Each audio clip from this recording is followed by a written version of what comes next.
Hello everyone, তো আমি আজকে তোমাদের সাথে শেয়ার করতে চলেছি কিয়ানের মুখে প্রসাদের ভিডিও।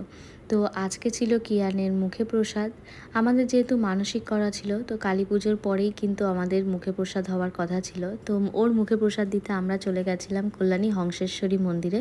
তোমরা হয়তো অনেকেই চেনো মন্দিরটা।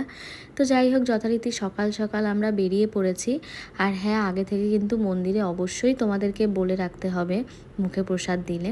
তো যেহেতু আমরা সবাই বাপের বাড়ি আর শ্বশুর বাড়ির ফ্যামিলি মিলে গেছিলাম, তো আমরা সবাই দুটো গাড়ি মিলে চলে গেলাম। আর দেখো, কথা বলতে বলতে আমরা কিন্তু মন্দিরে চলেও এসেছি। আর তখন কিন্তু কিয়ান অনেকটা টাইম ঘুমাতো, মানে বলতে পারো বেশিটা টাইম ঘুমিয়েই কাটাতো। তারপর আমরা পুজোর ডালি নিয়ে চলে আসলাম মন্দিরে। আর মন্দিরে আগে থেকেই পুরোহিত মশাইকে সব কিছু বলা ছিল, তো যথারীতি সেইভাবেই সমস্ত কিছু হচ্ছিল। এখানে প্রথমে পুজোর ডালিটা দিয়ে নামগোত্র বলতে হয়, তারপর সেটা পুজোতে যায়। আর এখানে আমরা সবাই মিলে সেটাই দেওয়ার জন্য বসেছিলাম। আর এখনও দেখতে পাচ্ছ, পোপো একবার ঘুম থেকে উঠছে, একবার ঘুমাচ্ছে। তো এই করে যাচ্ছিল।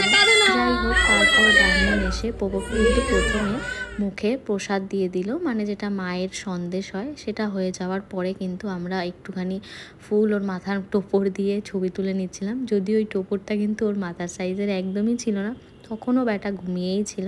যাই হোক, তারপর আরেকজন ব্রাহ্মণ আসেন, আর তিনি কিন্তু মায়ের যেই ভোগের প্রসাদটা হয় সেটা কিন্তু পোপোর মুখে ঠেকিয়ে দিয়েছিল।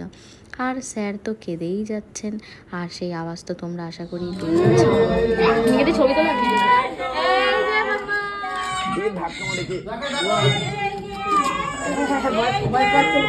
তারপর ওর ভোগের প্রসাদটা যখন মুখে দেওয়া হয়ে গেল, তারপর একটু ঠাকুরের কোলে ওকে দিয়ে তারপর আমাদের কাছে দিয়ে দিল।